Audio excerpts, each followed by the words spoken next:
Assalamualaikum warahmatullahi wabarakatuh. Anak-anak, bagaimana kabar kalian hari ini? Semoga anak-anak selalu dalam keadaan sehat dimanapun berada. Sebelum kita mulai belajar, marilah kita berdoa terlebih dahulu. Berdoa mulai. Selesai.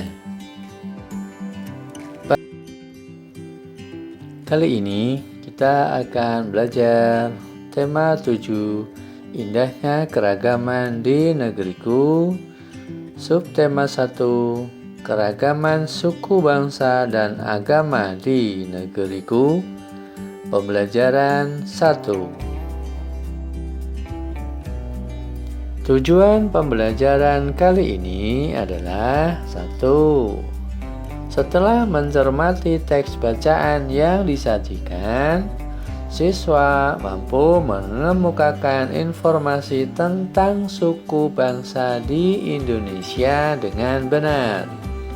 Kedua, setelah membaca teks, siswa mampu menyebutkan informasi baru mengenai suku bangsa di Indonesia, menuliskan kata sulit dalam bacaan, dan mampu menjelaskan artinya dengan tepat.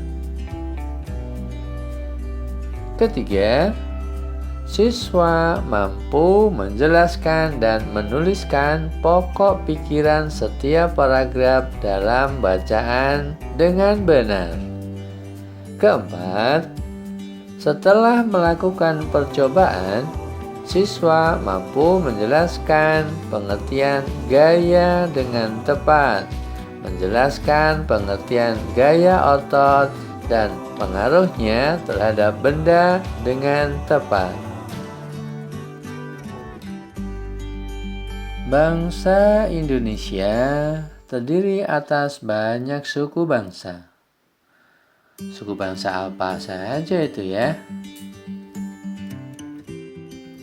Walaupun bangsa Indonesia itu terdiri dari beberapa bahkan banyak sekali suku bangsa, tetapi bangsa Indonesia tetap aman. Nah, semua itu tertuang dalam Bhinneka Tunggal Ika.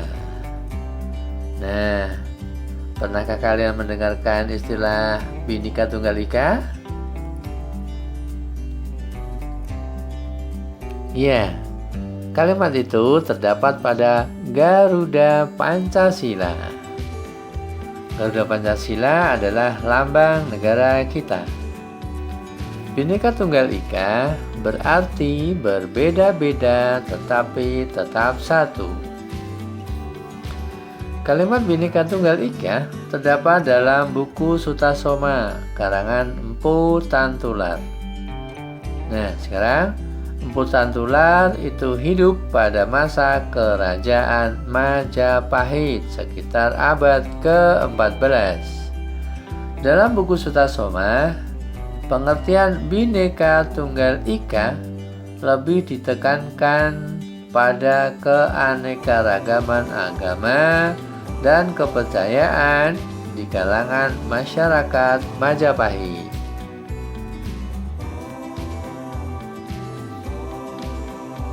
Suku bangsa Indonesia sejak dahulu kala, bangsa Indonesia hidup dalam keragaman. Kalimat Bhinneka Tunggal Ika pada lambang negara Garuda Pancasila bukan cuma slogan. Penduduk Indonesia terdiri atas beragam suku bangsa, agama, bahasa, adat, dan budaya, tetapi semua dapat hidup rukun berdampingan. Berdasarkan hasil sensus Badan Pusat Statistik BPS tahun 2010, bangsa Indonesia terdiri atas 1.331 suku. Berdasarkan sensus itu pula, suku bangsa terbesar adalah suku Jawa yang meliputi 40,2% dari penduduk Indonesia. Suku Jawa ini merupakan gabungan dari suku-suku bangsa di Pulau Jawa, yaitu ada Jawa, Osing, Tengger, Samin, Bawean, Naga, dan suku-suku lainnya. Suku yang paling sedikit jumlahnya adalah suku Nias dengan jumlah 1.041.925 jiwa atau hanya 0,44% dari jumlah penduduk Indonesia. Namun, suku-suku Papua yang terdiri atas 466 suku, jumlahnya hanya 2.693.630 jiwa atau 1,14% dari jumlah penduduk Indonesia. Sedangkan etnis Tionghoa jumlahnya 2.832.510 jiwa atau 1,2% penduduk Indonesia. Anak-anak, terkait dengan cerita tadi, maka anak-anak harus tahu gagasan utamanya. Apakah itu gagasan utama? Ada yang tahu? Ya, gagasan utama merupakan pikiran utama yang terdapat dalam teks. Nah, jika kalimat utama merupakan kalimat inti dalam paragraf, maka gagasan utama merupakan inti dari kalimat utama. Gagasan utama dapat disebut sebagai gagasan pokok atau pokok pikiran. Nah, sekarang silakan anak-anak perhatikan. Ini adalah foto-foto dari suku. Beberapa contoh foto dari suku. Ada suku Dani dari Papua. Nah, itu contohnya seperti itu. Ada lagi suku Tengger. Ya, ada suku Tengger. Lalu ada suku Nias. Jadi semua suku-suku itu mempunyai ciri khas sendiri-sendiri. Pakaiannya juga sendiri-sendiri. Ya, modelnya, warnanya juga, cara berhiasnya juga sendiri-sendiri, berbeda-beda. Sekarang tugas 1. Ada berapa paragraf pada teks suku bangsa di Indonesia? Tuliskan pokok pikiran dari paragraf pertama.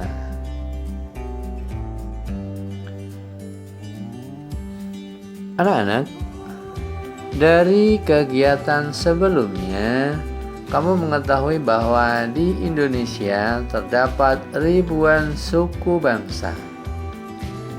Setiap suku bangsa kemungkinan memiliki kebiasaan dan cara hidup yang berbeda-beda. Salah satu contoh perbedaan cara hidup adalah transportasi. Ya, pada zaman dahulu, alat transportasi menggunakan tenaga hewan. Contohnya bisa dilihat pada gambar-gambar berikut ini. Tuh ada pedati sapi itu. Ada bendi. Ada juga pedati kerbau. Jadi ada pedati sapi, pedati kerbau, ada bendi, dan seterusnya. Nah, coba sekarang perhatikan lagi gambar bendi pedati sapi, pedati kerbau. Itu dilihat lagi. Coba ya, dilihat lagi. Dapatkah kamu melihat persamaan dari ketiga alat transportasi tradisional tersebut? Coba diperhatikan. Ada banyak persamaan. Salah satunya adalah ketiga alat transportasi tersebut menggunakan binatang yang sama-sama menarik ke beban berupa bendi atau pedati. Sekarang berkaitan dengan kegiatan tadi di awal, coba lakukan kegiatan sederhana berikut ini.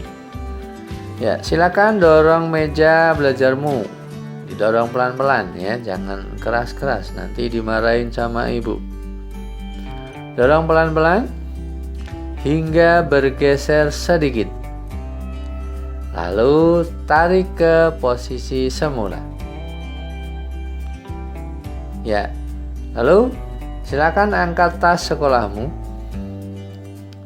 Letakkan lagi ke posisi semula. Satu lagi, ambil selembar kertas yang tidak terpakai,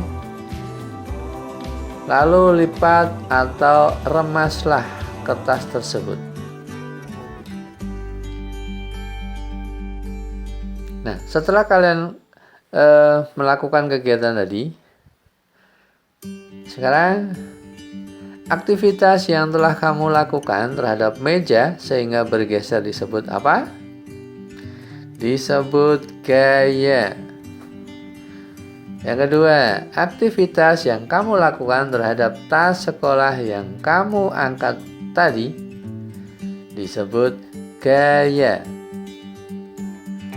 Nah, sekali lagi, aktivitas yang kamu lakukan terhadap kertas sehingga berbentuk, berubah, kumal, dan seterusnya itu disebut gaya.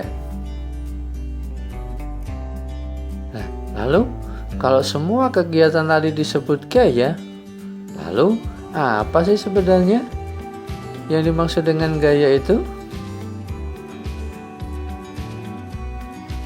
Nah, sekarang kita jelaskan.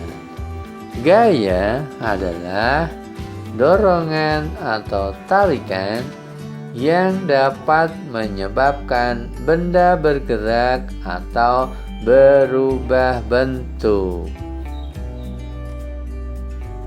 Sekarang macam-macam gaya. Macam-macam gaya dan pengaruhnya terhadap benda. 1. Macam-macam gaya. Berdasarkan penyebabnya, gaya dapat dibedakan menjadi 5, yaitu gaya otot, gaya listrik, gaya gesek, ada gaya gravitasi, dan juga gaya magnet. Sekarang gaya otot. Apa itu gaya otot? Gaya otot adalah gaya yang ditimbulkan oleh tenaga otot manusia atau hewan. Nah, ini contohnya. Contoh pemanfaatan gaya. Bisa dilihat. Situ ada anak-anak yang baru tarik tambang. Ada orang yang baru membuat gerabah dari tanah itu ya. Ada juga itu pedati sapi yang menarik pedati ya, gerobaknya. Sekarang gaya listrik. Apa itu gaya listrik? Gaya listrik adalah gaya yang terjadi karena aliran muatan listrik. Ya, contohnya ada serpihan kertas dan yang bisa tertarik oleh penggaris plastik setelah digesek ke rambut. Silakan diperhatikan. Nah, itu ya. Jadi itu kalau ada kita potong-potong kertas kecil-kecil, kita sobek-sobek begitu ya. Nah, setelah itu penggaris plastik kita gosok-gosokkan pada rambut kepala kita. Kalau sudah terasa hangat, maka dekatkan penggaris plastik tadi yang sudah digosok-gosok tadi ke kertas yang kecil-kecil yang sudah dipotong-potong tadi. Nah, itu nanti kertasnya bisa naik turun atau juga bisa menempel pada penggaris juga. Jadi ada yang naik turun, ada yang nempel begitu. Selanjutnya, gaya gesek. Apa itu gaya gesek? Gaya gesek adalah gaya yang timbul karena adanya dua benda yang saling bergesek. Nah, contohnya seperti ini. Ini ada orang menarik beban. Semakin berat bebannya, maka gesekannya juga semakin kuat, semakin besar gaya geseknya. Dan untuk menariknya juga membutuhkan tenaga yang lebih kuat. Nah, selain tadi ya ada gambar orang yang menarik beban, ini ada juga anak yang bersepeda. Ya, dia menggunakan rem. Nah, rem sepeda bekerja karena adanya gaya gesek. Jadi ketika kalian bersepeda, kalian rem, maka disitulah berfungsi gaya geseknya. Yang selanjutnya, gaya gravitasi bumi. Apa itu gaya gravitasi bumi? Gaya gravitasi bumi adalah gaya tarik-menarik yang terjadi antara semua partikel yang mempunyai massa di semesta. Ini contohnya. Buah yang jatuh sendiri ya dari pohon, dari atas jatuh ke bawah. Itu jatuh sendiri itu. Wah, itu karena adanya gaya gravitasi bumi. Selanjutnya, gaya magnet. Apa itu gaya magnet? Gaya magnet adalah gaya yang diakibatkan oleh magnet. Nah, contohnya ini. Ini ada magnet U. Ada magnet, ya, di situ didekatkan dengan paku, dengan benda magnetis. Maka benda magnetis tersebut akan melekat pada magnet. Ya, anak-anak, itulah tadi ya tentang gaya. Sekarang pengaruh gaya dan contohnya. Sekarang pengaruh gaya dan contohnya. Gaya mempengaruhi benda diam, yaitu gaya dapat menyebabkan benda diam menjadi bergerak. Yang kedua, gaya mempengaruhi benda bergerak, yaitu gaya dapat mengakibatkan benda yang bergerak menjadi diam atau bergerak makin cepat, dan juga atau semakin lambat, dan bisa merubah arah gerak benda. Sekarang, gaya mempengaruhi bentuk benda. Gaya dapat merubah bentuk suatu benda. Semakin besar gaya yang diberikan, maka semakin berubah benda yang terjadi. Sekarang kita contohkan satu-satu. Gaya mempengaruhi benda diam. Contohnya, diperhatikan. Ini ada orang yang menendang bola. Jadi yang awalnya bolanya diam lalu ditendang, maka bola akan bergerak. Sekarang gaya mempengaruhi benda bergerak. Contohnya, orang yang bermain bola, dia akan menerima bola dari kejauhan. Setelah itu bola bisa ditahan. Akhirnya bola yang bergerak menjadi diam, menjadi berhenti. Atau bola yang awalnya bergerak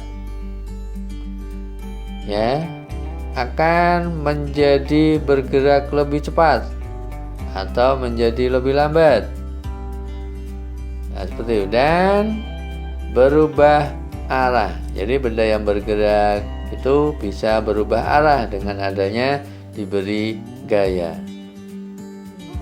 Yang selanjutnya, gaya mempengaruhi bentuk benda. Contohnya, kalian pernah melihat kaleng susu? Nah, kalau pernah melihat kaleng susu itu, kalau dikenai gaya, kita pukul, maka kaleng akan berubah bentuknya seperti itu. Nah, ini gambarnya seperti ini. Itu bentuknya berubah seperti itu karena itu diberi gaya. Nah, contoh lain juga ada. Pembuatan gerabah. Tahukah kamu apa yang disebut dengan gerabah? Gerabah itu adalah alat-alat dapur yang digunakan untuk memasak dan sebagainya, yang dibuat dari tanah liat yang kemudian dibakar agar bisa menjadi keras. Misalnya ada kendi, ada belanga, dan seterusnya. Awal pembuatan gerabah itu untuk memenuhi kebutuhan alat-alat dapur. Namun dalam perkembangannya, seni kerajinan gerabah meluas dan menghasilkan beraneka macam bentuk gerabah. Nah, karena sudah banyak orang yang bisa membuat gerabah, maka ada daerah-daerah yang bisa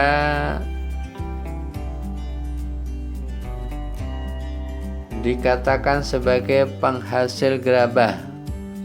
Ada Yogyakarta, namanya gerabah Kasongan, ada Nusa Tenggara Barat, dan juga ada di Papua, tepatnya di Kampung Abar.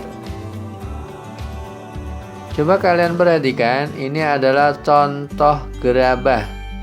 Ini awalnya adalah tanah liat, lalu karena diberi gaya, maka bentuknya bisa seperti itu. Yaitu diputar-putar, diberi gaya, ditekan-tekan seperti itu. Akhirnya wujudnya seperti itu. Ini juga ada gerabah Kasongan, yang dari Jogja tadi. Gerabah Kasongan bentuknya seperti itu. Ini juga gerabah ini ya.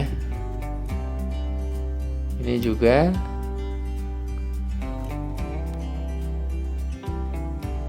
Ini juga gerabah ini, bentuk ini gambar gerabah.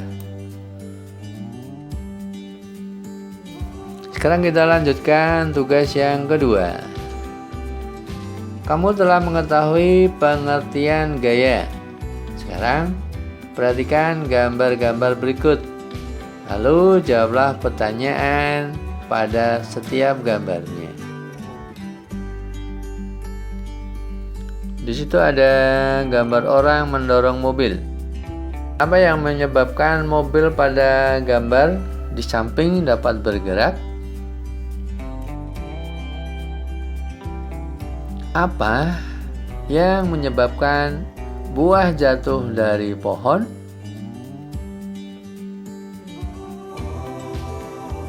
Lalu, apa yang menyebabkan kursi mudah dipindahkan? Apa yang menyebabkan lampu dapat menyala? Yang terakhir, apa yang menyebabkan jarum menempel pada batang magnet? Silakan anak-anak kerjakan.